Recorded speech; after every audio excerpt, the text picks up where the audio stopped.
we talked about messaging and positioning in the first webinar. You need a message and you need a story, you need positioning points for a campaign. Like you have to have that. If Mhm. you want the campaign to really excel and like have the fuel it needs to grow beyond maybe those first 3 months or, become an always on campaign, you need this, what Maria's talking about right now. Like you need this core.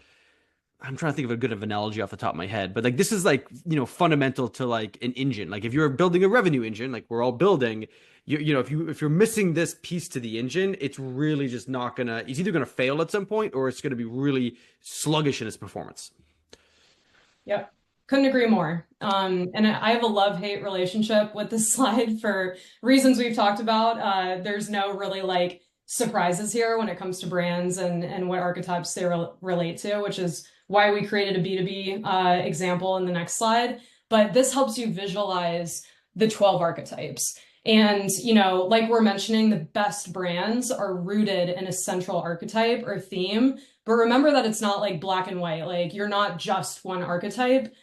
You're complex as a brand, and you should have maybe one or two that show up in different ways that are true to who you are and resonate with your audience, right? And we'll talk about how to strengthen your brand archetype, but it's not about you. It's never about you. It's always about your audience and what they're looking for in a brand and how you're going to help them get there, right? So you might not be a creator just because your audience is a creator. It could actually be they're different than your archetype, but they need that archetype to get to where they want to be. So we'll talk a little bit about that too with the B2B examples.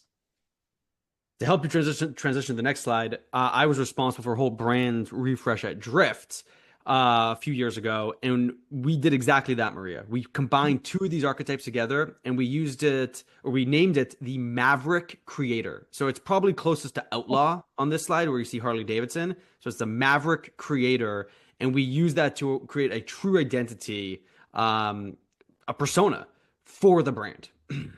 So good. I love it. And that's where the magic happens, right? I think it's not just like, oh, we're, the hero, but you never really have a think about why or how does that show up in the market or